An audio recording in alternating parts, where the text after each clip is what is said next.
अच्छा हुआ, भगवान जो करता है अच्छे के लिए करता है। वैसे भी तुम पढ़ लिख नहीं रहे थे, सारा दिन इस गन से खेल रहे थे। अच्छा हुआ टूट गई, भगवान जो करता है अच्छे के लिए करता है।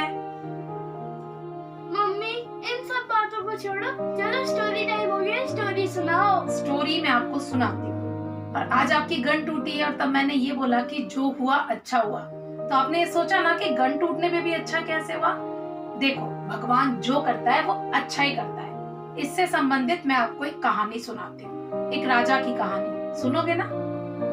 एक राजा था। एक दिन वो अपनी तलवार की धार को चेक कर रहा था कि तेज है कि नहीं।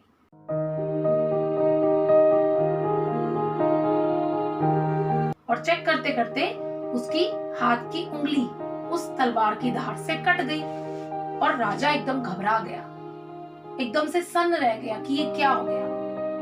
पास खड़े मंत्री ने जब यह देखा कि राजा की उंगली कट गई, तो वो बड़े आराम से निश्चिंतता से बोला, महाराज जो हुआ अच्छा हुआ।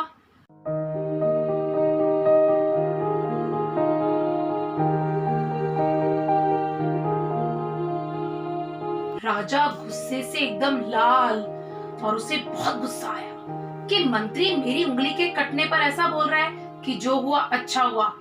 उन्होंने अपने सैनिकों को बुलाया और बोला,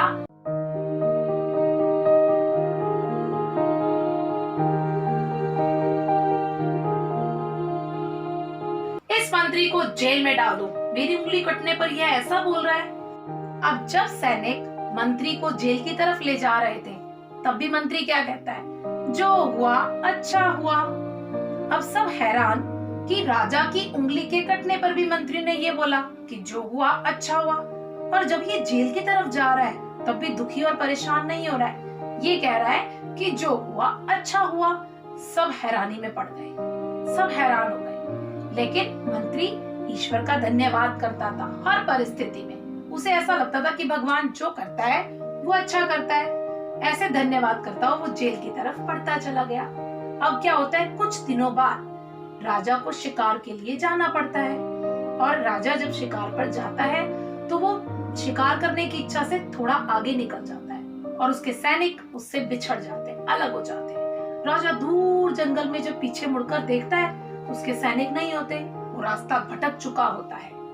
अब जब राजा पलटकर देखता है तो वो देखता है कि कुछ आदिवासी उसकी तरफ बढ़ रहे हैं, तो वो रुक जाता है। वो आदिवासी उसे घेर लेते हैं और पकड़ लेते हैं और ले जाकर एक पेड़ से बांध देते हैं। राजा घबरा जाता है कि इन्होंने मुझे क्यों पकड़ लिया। जब धीरे धीरे उसे परिस्थिति समझ में आती है तो उसे पता चलता है कि अब ये उसकी बलि चढ़ाने वाले। राजा घबरा जाता है कि अब उसकी मृत्यु निकट है। अब इतनी देर में क्या होता है कि उन्हीं के कबीले का एक सरदार राजा के शरीर को चेक करता है कि कोई उसका अंग भंग तो नहीं है।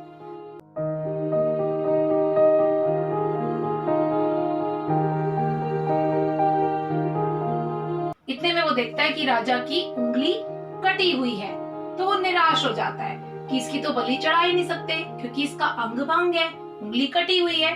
तो वो राजा को छोड़ देते हैं। जैसे ही वो राजा को छोड़ते हैं, राजा बहुत खुश हो जाता है। अचानक से राजा को मंत्री की बात याद आती है।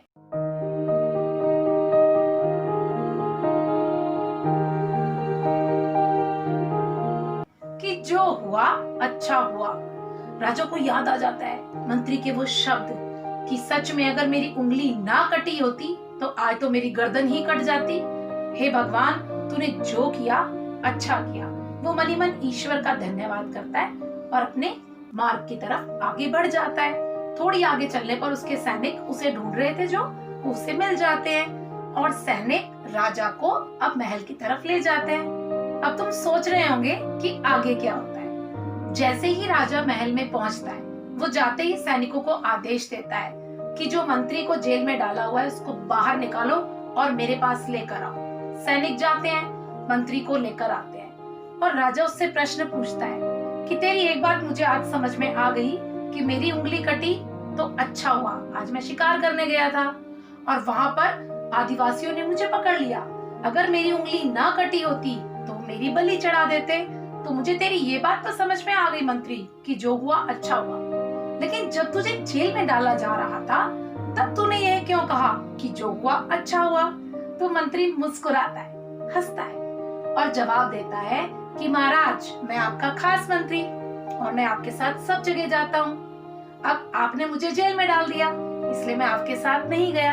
अगर बाहर होता तो मैं आपके साथ जाता। मंत्री का कहना था कि वो अगर राजा के साथ जाता तो राजा की उंगली कटी होने के कारण आदिवासी राजा को तो छोड़ देते, लेकिन मंत्री की बलि चढ़ा देते क्योंकि उसका तो कोई अंग भंग नहीं था। अंत में मंत्री हाथ जोड़कर कहता है, महाराज, भगवान ने आपके द्वारा मुझे जेल में डलवाकर मेरे प्राणों की रक्षा करी। अगर मैं आपके साथ होता तो आपकी जगह मेरी बलि चढ़ जाती। भगवान जो करते हैं अच्छा ही करते हैं। वास्तव में भगवान जो करता है वो अच्छे के लिए करता है। हाँ, हमें कई बार बहुत देर से समझ में आता है, इसलिए हमेशा भगवान का शुक्रिया करना चाहिए, हमेशा थैंक्स करनी चाहिए, कभी भी फरियाद नहीं करनी चाहिए, क्योंकि उसमें कहीं ना कहीं हमारा भला छिपा होता है। इसलिए आपने इस कहानी से सीखा ना कि देर से या सवेर से हमें समझ में आ ही जाता है कि भगवान कभी भी किसी का बुरा नहीं करते। मम्मी, क्या सच में भगवान सबके लिए अच्छा करता है? बिल्कुल, भगवान जो करते हैं वो अच्छा करते हैं और उसमें कहीं ना कहीं हमारा हित छुपा होता है, हमारा भला छुपा होता है, भले हमें बाद में समझ में आए। ठीक है, तो आप ये बात हमेशा याद रखना। आपके साथ अगर जिंदगी में कभी कुछ हो तो घबराना नहीं, देर सवेर आपको समझ में आ ही जाएगा कि उसमें कहीं ना कहीं हमारी भलाई छिपी होती है। हमें इस कहानी से यह शिक्षा मिलती है कि जो कुछ भी होता है हमें उसमें कुछ ना कुछ अच्छाई देखनी चाहिए और फरियाद करने के बजाय ईश्वर का सुमिरन करना चाहिए। कई बार हम अपने जीवन में होने वाली घटनाओं के लिए ईश्वर को दोषी मानते हैं, पर ईश्वर कभी भी किसी का बुरा नहीं करते। वे कई बार हमें बड़े बड़े संकट से बचाने के लिए छोटे संकट देकर उस बड़े संकट को टाल देते हैं। हमें संकट से घबराकर ईश्वर के प्रति हमारे विश्वास को कम नहीं होने देना चाहिए।